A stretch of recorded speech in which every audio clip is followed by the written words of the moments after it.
Without food was the most practical way to get across that desert. And I knew I was going to fast at some point along the way. So I said, I'm ready to fast, and just carried enough food for the next day. I kind of thought about Jesus fasting in the desert, and that was an inspiration.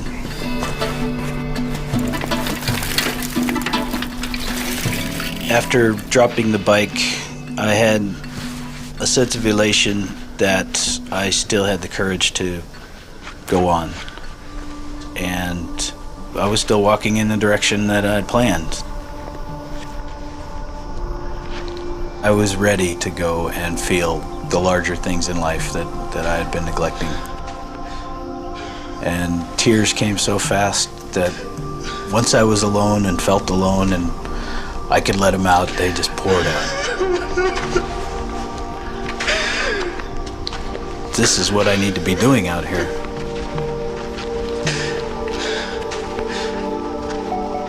But the harsh Australian desert holds many dangers unknown to Robert.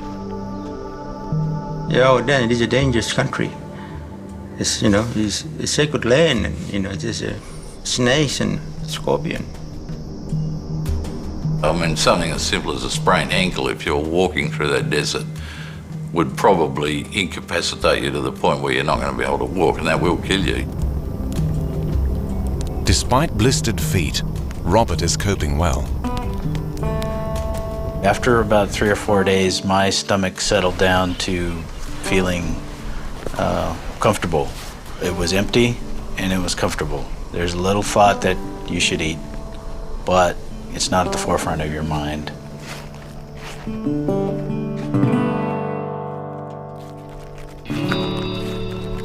Almost 1 week into his journey, Robert is easily covering 20 kilometers a day.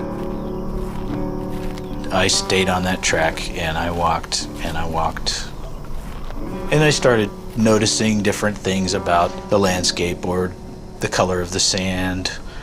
So my strength was coming from the sights and feelings that I was getting from that landscape. Now, more than 100 kilometers from the highway and 5 days into his journey, Robert's water supply is critically low.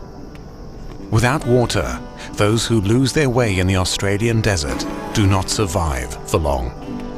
There are shallow depressions where Aboriginal people know they can dig for water, and they're few and far between, and if you don't know exactly where they are, you could walk within meters of them and never guess that that was in fact a water hole.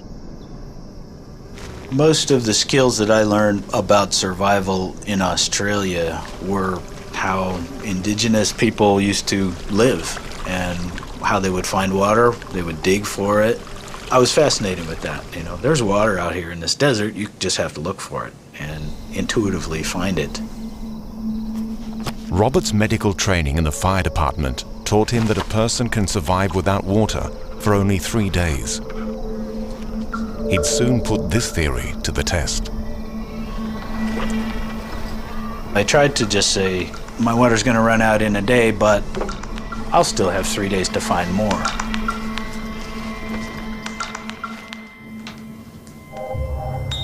A day after finding Robert's bike and concern for his safety, Senior Sergeant Jeff Fuller launches a search operation. 2 teams of State Emergency Service volunteers head into the desert. We found out that Robert was in the desert when the local police in Los Angeles, in Malibu, had come to the door of his parents' house and said they had heard from authorities in Australia. The father then contacted us and said that he had got a postcard from Robert, and the postcard quite clearly outlined that he had an intention to go down that track and head right across to Fitzroy Crossing, which is about 700 kilometres across this desert. So at least we knew where he was planning to end up. At this point, the search team are more than 2 weeks behind Robert. The police recruited 3 Aboriginal chaps who came out and helped track. I'm a desert man. I grew up in desert and I have the experience, a desert knowledge. boys are they're about 100 metres in front of us, looking for his tracks. You can see it's fairly desolate country here. Why the hell he's out here is anyone's business. These guys were amazing. I mean, they could see footprints and indentations in the earth several weeks after Robert had been there. That was an incredible experience to watch them do that. Okay, boys, reckon they picked the track up? Yeah. Every sand dune we come to, we lost his truck because of the wind, blow on and cover his truck again. We have to start again. It's went on for miles and miles and miles. This bloke might have made or something. There's his left foot there. See the shape of it there? Right. Someone's definitely been walking along this track, so we can only assume it's him because no one else would have. Yeah. So we'll continue going this way, I guess. Hopefully, that's where he is. Otherwise.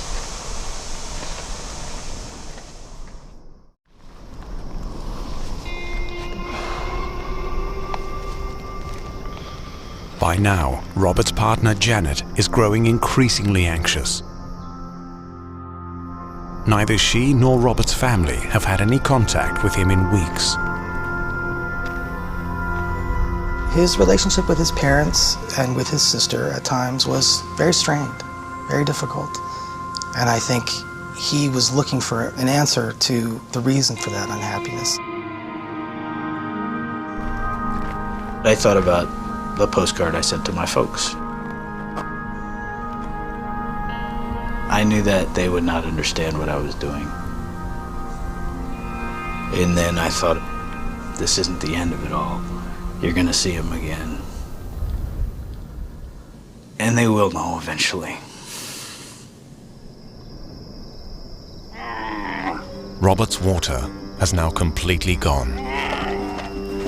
But as fate would have it, he's woken in the night by the sound of animals running past his tent. I woke up in the morning and looked at the tracks and, saw animal prints. And I noticed there was some pigeons flying around these trees, and they were going down and up and circling around, going down and up. And then the camel tracks on the road, as I kept walking, turned off and went down to those trees. So at that point I said, well, I've decided not to go off my path except with a good reason to look for water, and this is a good reason. There it was. I was out of water, and there's water, and everything's good. I picked up some water in my hand and looked at it. It was very clear. So I smelled it, and it smelled good. So I filled my stomach, filled the containers, and went back for a bath. Knowing he may not find water for weeks, Robert has filled all 6 bottles. I felt like I was going to be good for another week.